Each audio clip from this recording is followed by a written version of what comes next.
It's AM 1160 WCCS and 101.1 FM. She is Sherene Hess. Sherene, of course, Indiana County Commissioner, but we've been spending some time with her this month talking about Women's History Month. Now, you're coming back tomorrow with your commissioner colleagues, right. aren't you? I'm putting the commissioner hat on tomorrow. But today, it's all about women in history during Women's History Month, and in specific, we want to talk about women in medicine on this date. Yes. I had a great opportunity this weekend to go to a conference in South Carolina. It was put on by the Southern Association for the History of Medicine and Science. And I really wasn't an attendee, but I did sit in on some sessions, and it was great. It's very academic, but I learned some things about science and the technical end, but in the context of history and society at the time of medicine developing. So I got my fix on both of those things, and I really just enjoyed learning so much about it. And it got me to thinking about all the great achievements by women in medicine, and how, and I did a little research, and we all we know that women had some barriers to cross when it comes to medicine. For a long time, women were denied seats in medical schools. They were being reserved for the men who were, to be the breadwinners in the family. But happy to say that, women did cross those barriers. And one woman in particular, there's a few here I wanted to mention, but Elizabeth Blackwell was the first woman to enroll in medical school. And the story goes that she had applied to many, many schools and just had denial after denial. And then the faculty at a small school decided to ask their student body, which of course was all men, what they thought about a woman being admitted. And the story goes that they cheered and hollered and yipped of their approvals and probably didn't take it very seriously. And then, lo and behold, Elizabeth Blackwell shows up in class. And the quote that you often read is, "A hush fell over the class," as if they were stunned with paralysis. So a nice little medical reference. But Elizabeth Blackwell, and you and I talked about women as pioneers and trailblazers and really paving the way. But imagine the courage that it took to sit in a classroom of all men, and the only woman, and just knowing that you were going to have to really work hard. It reminds me of the movie Hidden Figures. Yes. When the young lady, a black lady, it was unheard of for women to go to this particular class, and for a black person to go to this particular class, and yet here she does. She shows up in a white school in order to pursue her educational dream, and the picture that you paint of this young lady here that you're talking of showing up in class in the stunned silence, it was the same when this lady walked in as well. It really was, and I remember that movie so well, Todd. It was very inspirational, and it tells us a lot about history, a lot that we don't know. We know what we learn in school, and I think our teachers do a fabulous job of giving us the broad brush strokes of our history. But there's so much we don't know, and you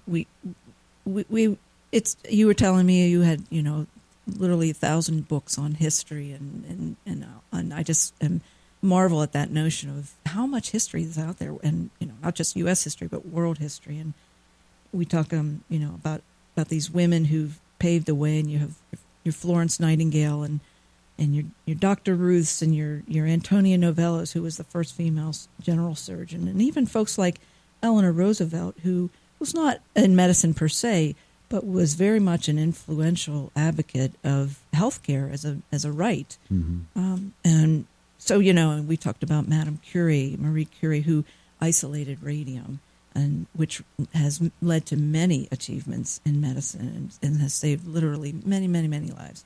Maria Montessori, who was the first woman to obtain a medical degree in Italy, and then she brought her teaching style to the United States, which many, many people embrace as a great way to nurture our children. In fact, there was just an anniversary last weekend of Miss Montessori.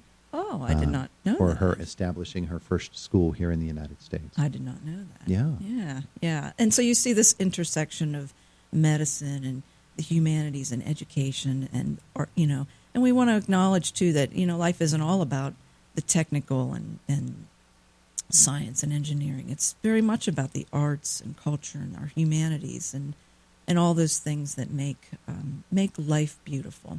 And a part of celebrating women in history through whatever discipline we have in these visits here during this month has to do with inspiring girls to become trailblazing, pioneering women of their own.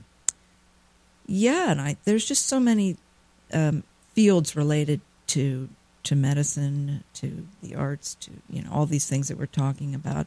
You've got women like Rachel Carson, who was a biologist and started the movement in environmental health, and you've got women like Marion Nessel, who was a nutritionist, still living today and doing great things dealing with nutrition. And I guess my point is, and I mentioned Claire Barton too, was the founder of the Red Cross. So you're talking about the nonprofit arena getting into medicine, and these are strong women in their fields, and we want to tell our girls and our young women today that you're not born necessarily with these traits to do these great things. Yes, there is a matter of intellect, but these are things that you can acquire. These are not things that are just reserved for the men in our society.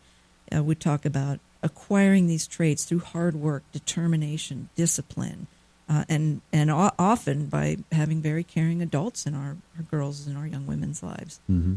So these are all, everybody plays a role in helping women succeed, and it just improves our workplace and our home life and our schools and all aspects of our society. One aspect of Women's History Month must be education, and you have been researching women and found some wonderful examples and had your eyes open up a little bit this month, too. Yes, I did. History's fascinating. All right. Well, anything else we need to put out there? Yeah, I would just like to mention that the American Association of University Women will be honoring 4 notable women, and one of them is a physician. I'm not at liberty to divulge the names just yet, but one of them is a practicing physician in our community, loved by many. And we've also got a champion of child care and the nurturing of our children. We also are honoring a woman who's a military veteran but still very much involved in the arena of our military. So really just terrific woman locally and on the national scene. When will that be happening? That's March 29th, and the public is invited. If anybody is interested, just give me a call and or get in contact with Susan Wheatley, who's the president of our AAUW here in Indiana County. And where will that be? Rustic Lodge on March 29th at 5:30. It's our dinner and then program. There you go. Wonderful. Well, Sherene, we've had a lot of fun with this month. Yes, but we have. We've not just had fun. We've, as I said, had our eyes opened a little bit about women in history. Yeah, it's, again, just fascinating. And I encourage anyone who's, if this has sparked your interest even a little bit, just look it up. Talk to your history teachers. There are lots of historians in Indiana County. Our library features historians all the time. It doesn't have to be dry. There's lots of human interest. Absolutely. Stories in history. Wonderful. Well, thank you so much for leading us on this little journey this month. Thank you. It's been my pleasure. We've appreciated it. We'll see you tomorrow. Yes, see you tomorrow. Sherene Hess with us this morning, Indiana County Commissioner. She'll be back with Commissioners Baker and Ruddick, we presume, tomorrow. It's Indiana in the Morning, as always, presented by First Commonwealth Bank here on AM 1160 WCCS, 101.1 FM.